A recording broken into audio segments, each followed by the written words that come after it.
on, everybody? C4 here. Welcome to more C4. It's Victory Monday, and we're going to be talking about last night's 26-17 victory for the Philadelphia Eagles. I was going to record it right after the game with emotions running high, but it was almost 1 a.m. I was laying in bed, finishing the game. The cat, my beloved cat, who literally every time I work, every day, he's just sitting here in my office. He just got snuggly, and I wasn't going to disrupt him. You know, it was time to go to bed. I was like, it can wait till Monday. We got the bye week. Let's talk about it in the morning. That's what we're doing here today. Philadelphia goes into the bye week, the last remaining undefeated team in the NFL, 6-0. And while it's an annoying bye week right now, kind of feels like there's a chance it could stunt some of our momentum, gives us an opportunity to get a little bit more healthy. And you look at the schedule, the remaining schedule coming out after that bye week, Philly's going to be favorite as long as they're healthy for every game remaining this season. And are they going to go undefeated? I can't say no. Well, if I throw a percentage on it, I'm going to say 3%. If you had someone come from the future and just said C4, I won't tell you the Eagles record, but they were 100% healthy. All their starters anyways for the remainder of the year. What do you think their record's going to be? Do you think they go undefeated? I'd 10%, 15%. It is incredibly difficult to do. There's a reason why there's only been one team that's ever done it. But it's going to be fun until the wheels fall off, until we have, an ugly game, until we have an injury or two, especially in-game injury like we saw last night, which that's just football. It's the nature of the beast. Let's just keep seeing how many we can win before we eventually slip up, something catches up to us. Last night Philly was it's one of those things where Dallas got back in the game in the third quarter, but that was because Lane Johnson got hurt. This great doomsday defense, like watching the pregame, they're like, oh my gosh, this Dallas Cowboy defense, best defense in the NFL. I genuinely thought that was ridiculous to be saying. I do not think they are an elite defensive unit. They're good. Dan Quinn is a great defensive coordinator, but elite? Let's chill on that. Absolutely. And I say that being as much as I hate Dallas, I like guys on this defense. For as much as he's a meme, and most people outside Dallas, they're like, oh man, look, Diggs gets the interception, look at the yards. I value that a little bit. I think there's a place in a defense. You can't have everybody do this, be a boomer bust type DB. But I think Diggs is pretty good, honestly. All things considered. You got the Canadian Neville Gallimore back there. Obviously, Micah Parsons is very fun to watch. Sucks that he's on Dallas, but he's very fun to watch. I like Leighton Vander Esch since he came out of Boise State. Tank Lawrence, even though he's been there for a while, he's kind of annoying. Don't dislike him. He's a good football player. But elite doomsday defense, it took Lane Johnson getting a concussion and not to play for them to even have a pulse on the defensive side of the ball. Let's chill on the elite talk. They're like a good defense. Is their defense even better than Philly's defense? You know what I'm saying? It's debatable.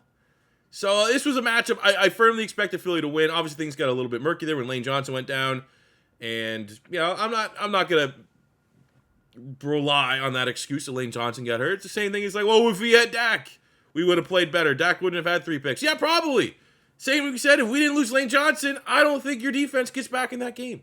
So, there's arguments on both sides of the fence. And for this matchup, this was a lot of hindsight is being talked about for Dallas. Most Cowboy fans are like, this is going to be Cooper Rush's game to lose, so you can, kind of go back to Dak next week with no controversy, because obviously Rush never lost the game. And that's a very valid take, because that was kind of what was happening. But it wasn't like going into this game, all the Dallas Cowboy fans were like, Cooper Rush sucks, and we have no chance this game. They're like, man, Cooper Rush is solid. Cooper Rush got exposed. He's not that good.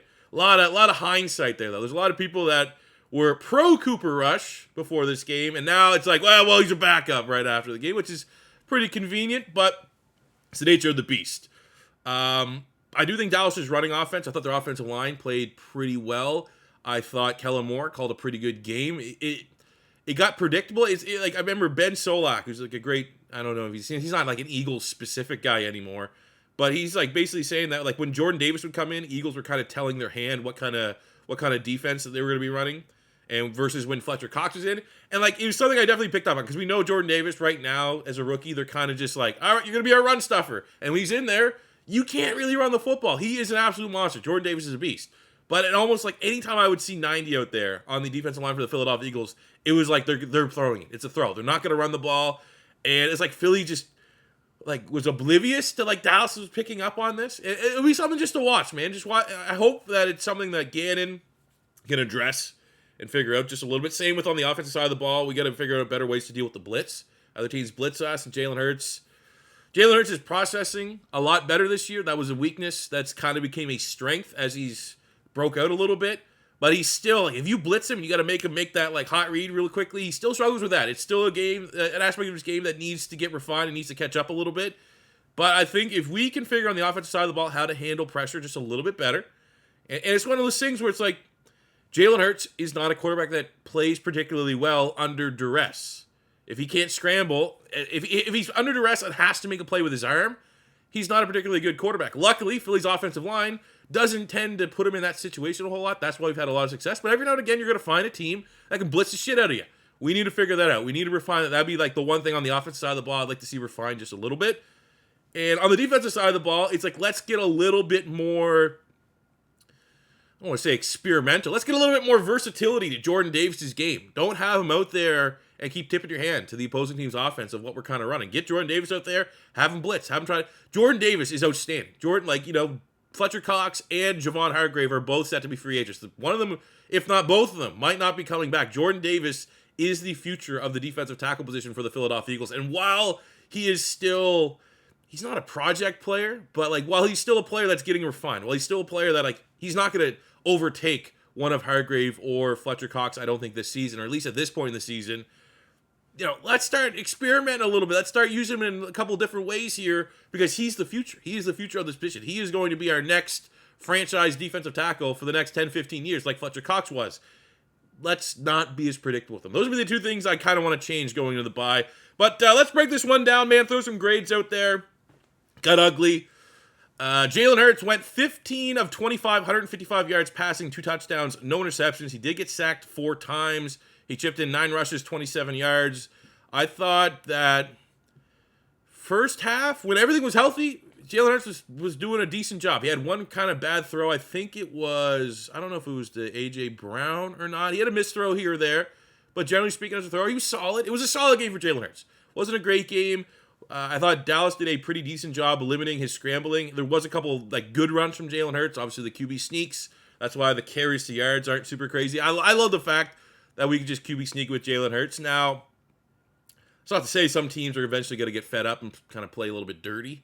That might happen. Who knows? Dallas were trying some different things last night that opposing teams haven't tried, like going over the top. I thought Van Der Esch, I think a couple times, was doing something. They got called offside because they're trying to just figure out how to stop it. The fact that teams are just trying to brainstorm how to stop this play is working very well for the Philadelphia Eagles. And what was stupid was we went for 2 late in that game, and it was like shotgun play. Just fucking run the sneak. If it's 2 yards, 1 yard, or inches, I would even almost argue if it's 3 yards, 2 yards, 1 yard, or inch, I'm sneaking it. I'm sneaking it every single time.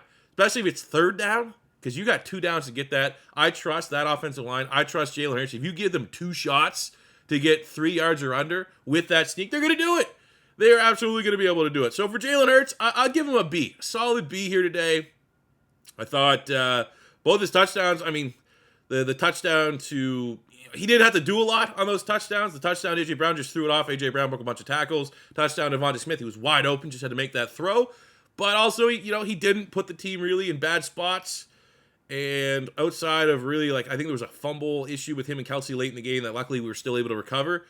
It was a solid game. It was a game that just, you need to get the win. I wish Philly was a little bit better in the second half, but missing Lane Johnson clearly was massive for this offense in the second half. I like Jack Driscoll, but Jack Driscoll against Micah Parsons is not ideal. It's not what you want to see. So I think given all the circumstances, a solid B for Jalen Hurts. The run game, Miles Sanders led the room, 18 carries, 71 yards, had a touchdown. I thought actually Kenny Gainwell, 5 carries, 25 yards. Felt like he got 2 or 3 first downs. I thought he ran pretty hard. Boston Scott, not so much. Quiet game. I think he's, again, underrated. I like Boston Scott, but clearly, I think Kenny G's now ahead of him in the depth chart. It's fair to say. And I thought Kenny Gainwell did the most with his touches last night. I thought he was honestly our best running back for the limited amount of touches that he had. But, the running game did their job, all things considered. I'd give them B+. Not their best game, not their worst game. And again, with Lane Johnson missing, it's a little bit tough. A.J. Brown, 5 catches, 67 yards and a touchdown. He was good getting his targets up there. Devontae Smith, 5 catches, 44 yards. And his touchdown, man, that route he ran was outstanding. Outstanding. The fact that we have 2 guys that are likely wide receiver ones, we have 2 wide receiver ones, is awesome. But the rest of the passing offense, it was, I would love to sit here and be like, man, Jalen Hurts is, I don't know. It's one of those games where, like, again, the injuries kind of slowed the offense down a little bit. But it's also like, I don't know. I don't know if it's just me. Like, we're waiting for in a good game. In a game against a team that is not going to be picking top 10 in the draft. Like, can Jalen Hurts go for 300 some yards, no turnovers, 3-4 touchdowns? Like, can Jalen Hurts put up a Mahomes, Josh Allen type stat line? Because you're getting all those conversations now. It's like, is Jalen Hurts like in the top 5 MVP race and all these things? And like, he's playing well, and obviously he's a dual threat.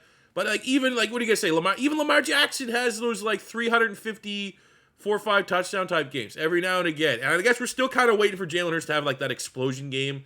It wasn't going to be today, especially with Lane Johnson getting hurt in the second half. Like, Dallas definitely cranked up the heat, especially for blitzes. Didn't have a lot of time for those plays to develop. But I do think like we're getting to that point, especially with the upcoming stretch. You got Pittsburgh, you got the Commanders, you got Houston, Colts. Like, out of one of those 4 games, I want to see Jalen Hurts go for 300 some yards. I want to see this passing offense show that, like, at least can we be a top 10 passing offense? We're obviously always going to be in the conversation for the best rushing offense. Can we have one of those big time games? That's kind of what I'm hoping for. So for the wide receivers, I mean, they did what they had to do. Give them a B+. Offense generally B+.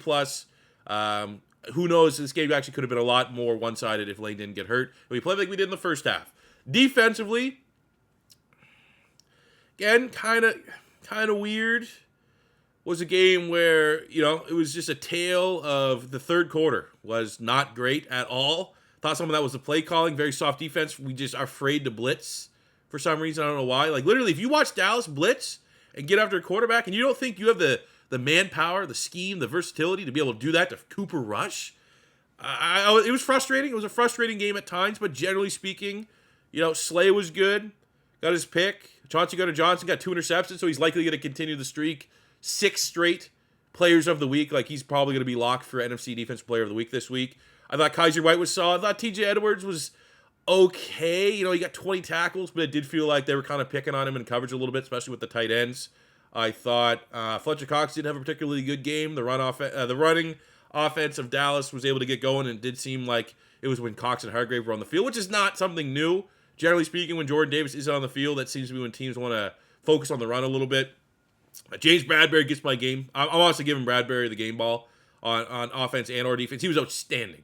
James Bradbury was absolutely outstanding. Like, if you were just grading this on like who deserves, if Chauncey Gardner-Johnson gets Defensive Player of the Week with 2 picks, James Bradbury I thought had a better game.